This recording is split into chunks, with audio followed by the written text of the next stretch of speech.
Hello বন্ধুরা, আমি আরসিবির fan হয়ে বলছি। আজকে যদি আরসিবিতে রোমেরো সাপোর্ট যদি খেলতে পারে লাস্ট পর্যন্ত, তো আজকে নিশ্চিত ছিল যে আরসিবি হেরে গেছে। আজকে খুব লাকিলি ব্যাঙ্গালোর আজকে খুব লাকিলি রোমেরো সাপোর্ট আউট হয়ে গেছে। ওই জন্য আজকে হায়দ্রাবাদ ব্যাঙ্গালোর ম্যাচটা জিতলো। আজকে সেফার্ট আউট হওয়ার কারণেই আজকে ব্যাঙ্গালোরটা জিতলো, এটা কিন্তু মানতেই হবে। কারণ এই গরু, এই ষাঁড়, এই কালো ষাঁড়, এই কালো কুচকাচে কালো গরুর ষাঁড় যেদিনই থাকবে, আর এর ওপর যতদিন ভরসা করবা সে ততদিন আরসিবি এরকম ভয়ঙ্কর করে দেবে। এই কালো ষাঁড় কোনো দিন আরসিবিকে যেতে পারবে না। একটা কালো ষাঁড় কোনো দিন কাজে লাগে না। কুচকাচে কালো একটা পাওয়ার নোয়ার পর যে ফ্রি হিট পেলো, সেই ফ্রি হিটটাও কাজে লাগাতে পারবে না। গরু ষাঁড় কেমন যে খেলছে কে জানে। ব্যাট যে আন্দাজে মারছে, কালু। এই কালু সত্যি আর বলছে টিম থেকে পুরো বাদ দিতে ভাই, টিম থেকে বাদ দিয়ে দেখে। আমি আরসিবির মনে প্রাণ না সাপোর্টার, আমি সত্যি বলছি। নাহলে এই আরসিবির ফ্যানদের কেউ থাকবে না। আর আরসিবি যদি এইভাবে জেতে, তাহলে তাদের যে প্লে অফে উঠবে অবশ্যই, কিন্তু তারা যে কন্টেন্টস, তারা যে এলিমিনেটরে খেলতে পারবে বা ফাইনালে খেলতে পারবে, সে আশা ছেড়ে দিতে হবে। এই আরসিবিকে নিয়ে কখনো আর ফাইনালে ওঠা যায় না।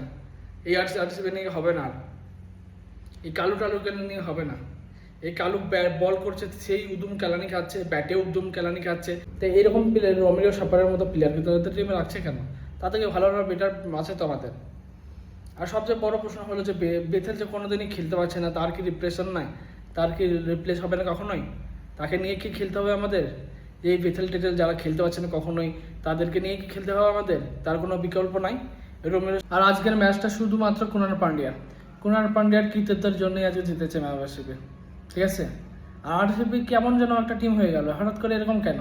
তাদের মধ্যে এত ডাউনফল কী করে আসলো? তারা যে প্রথমে শুরুতে যেভাবে খেলছিল, তাদের মধ্যে কি আর দমটা নেই?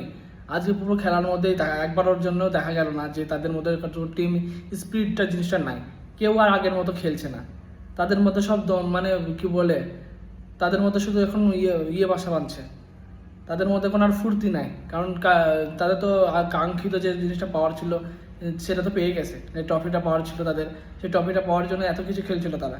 আর এই ট্রফিটা পাওয়ার পরে তাদের মধ্যে আর কোনো এনার্জিটি নেই, কোনো টিম প্লেয়ারের মধ্যে এনার্জি দেখছি না আর।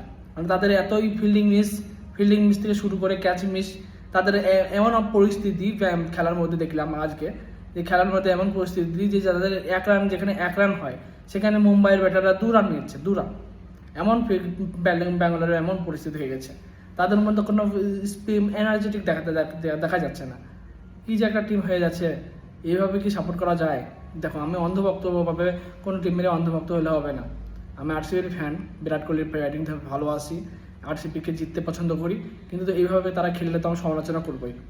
আমি ফ্যান হয়ে বলছি, এরকম খেলা খেললে তারা কখনোই কোনো ট্রফির মুখ দেখতে পাবেও না, অদূর ভবিষ্যতেও তারা খেলতে পারবে না। রান চেসের দিক থেকে কোহলি বরাবরই ব্যর্থ, দুই দিনের জন্য ব্যর্থ। কিন্তু এইভাবে তো কতদিন চলে? এইভাবে তো খেললে তারা কতদিন হয়? আজকে নাই বাই চান্স জিতে গেল, কিন্তু এইভাবে তো খেলতে হবে না। এইভাবে তো আর প্লে অফে ওঠা যায়, কিন্তু ট্রফি তো জেতা যায় না। তো টিমের মধ্যে পরিবর্তন আনতে হবে, পরিবর্তন আনতে হবে, না নিজেদের খেলা পরিবর্তন করতে হবে, ঠিক আছে? চাই টিমে পরিবর্তন আনো, না নিজেদের মধ্যে পরিবর্তন আনো, নাহলে কিন্তু এইভাবে হবে না।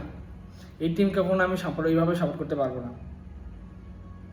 আর অভিনন্দন ভাই, কুনাল পান্ডিয়া অনেক খেলেছে, ভালো, অনেক সুন্দর খেলেছে। তার কুশল একটা ইনিংসের জন্যই আমরা জিতেছি আজকে।